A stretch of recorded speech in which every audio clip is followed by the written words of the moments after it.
Andy, tonight we say goodbye to Rick Grimes, and I'm here happily with you in the UK because you're here with your family. And if you can't come to Talking Dead, we will happily bring Talking Dead to you. Welcome. Well, thank you. So it's been about 4 months since you filmed your last moment as Rick. So what has it been like to look over it now? When you're looking back on your time on the show and that last episode, what do you feel? I feel a great sense of relief and accomplishment and satisfaction. Yeah. It was, you know, I spoke to Gail, my wife, before I started season 9, and she said, finish in the same way you started, but without the fear. Ooh. Which I just thought was something to shoot for. And I think we got there. What was the fear? Well, the fear was that I was an English actor wearing a Stetson. Yeah. And quite a big Stetson, I hasten to add. And it was, you know, it's big boots to fill. It was AMC, it was a channel that I admired greatly, and leading an American TV show in America, playing an American. So you felt the weight of the moment. I didn't want to mess it up. Yeah. When did you know that you were going to leave the show? When did you make that decision? I tried to leave the show last season. What? Well, there was a plan. The tree that I was bleeding out under. That image we saw, yeah. Yeah, there was an A, B, or C. This is way too much information. No, I love it. Tell us more. I'm off the show now. Yeah, do it, man. I'm going to tell you everything. Yeah. Yeah, there was a version where I died.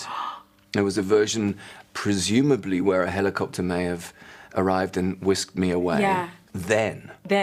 And then I think it was when I was at Comic-Con last year, and I wasn't ready for many reasons. My dear friends, that work on the show, all around the camera, the fact that the kid was leaving, and I thought there wasn't enough real estate to do justice to his story. Right. And then for Rick to go, I don't know if we took out the whole Grimes family in one season. I think that might have been a little bit too punchy. But there were lots of reasons. I don't think I was ready. I had to make my funeral arrangements, you know, and you have to do it. You do. There's so many people that I love on that crew, and I love them dearly, and they've made my time, my experience of working in America one of the greatest experiences of my life. And so there was settling those scores and making sure that everybody was ready, but most of all me. when you made the decision and you said it's time, how much input did you have creatively in how Rick said goodbye? None. None? This was all Angela. Angela said Rick Grimes has oscillated between anti-hero and hero and father and, you know, cuckold and all these kind of things in the 9 years, but we've decided that we want him to be a hero on his way out. So I love that. Well, I did as well. I was quite relieved. Thank you. I was like, thank you very much. I went, that's a very good decision. Yeah. I love the fact that he's alone as he began the story, bleeding to death on a horse. On a horse. It's perfect, you know, leading 10,000 zombies away from, you know, this community. But it's also the story of Michonne, it's the story of Daryl, it's the story of, you know, all of those beloved people that he realizes in the end he's willing to sacrifice his life for, because that's what they're worth, you know.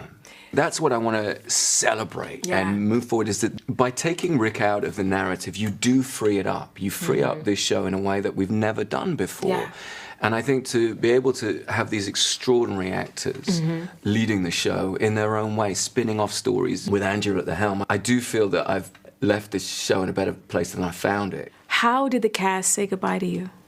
They roasted me, and so it was a beautiful kind of. All the girls were dressed as either Andrew Lincoln auditioning for Rick Grimes or Rick Grimes himself, and Norman Reedus was a terrific Michonne. It was and they ended up throwing me in the pool at the end of it. But what was extremely moving was seeing my friends, my dear loved ones, not going down. They just went, okay, we're gonna lead.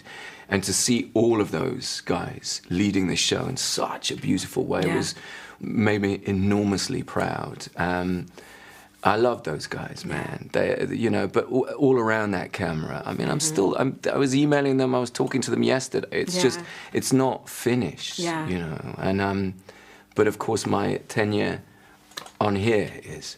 Yeah. Let's talk about the fever dream that Rick has. What was it like getting back into that hospital bed looking like Benjamin Buttons? Because you look 12. You look 12 in that bed. Yeah, it was. There was a lot of beard dye. Oh, what? Okay. Oh, yeah. There was a lot of hair dye and beard dye. Don't worry. It was my last shot. It was the very last, because I had to go backwards to the beginning, the full circle, the first episode. And I insisted upon the rebar being the same place where he was shot, the same side, you know, and because I wanted the same sort of limp, you know, all of those details I just wanted echoed, you know, the pebbles in the water to sort of reverberate somewhat, because it's the Wizard of Oz. It is. You know, Shane's courage, Herschel's the heart, and Sonequa the wisdom, you know. It's, and Michonne is home. Yeah.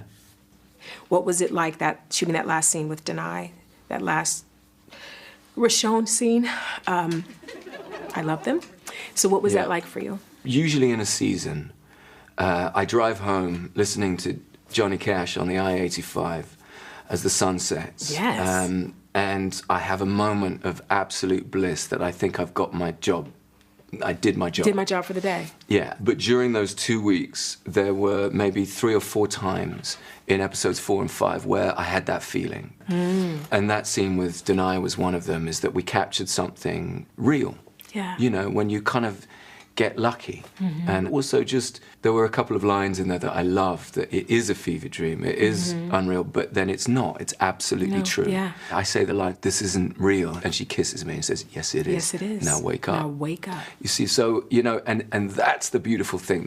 It was the story of the psyche keeping him alive, you know, just pushing him forward to try and keep staggering on. Yeah. Is there anything that you took with you? Did you take the boots? Did you take anything? No, it's funny. I'm one of these people that I like the fact that we all make a collective agreement, and out of nothing, something happens, you know. And I'm a bit of a romantic like that. I like the fact that you come with nothing, leave with nothing, and that, you know, and the circus leaves town. You know, there was a story that somebody told me about wrestlers, and that they leave their boots in the middle of the ring at the end of their careers, and there was something that I liked about that, and I thought, well, let's just leave the boots. Leave the boots, man.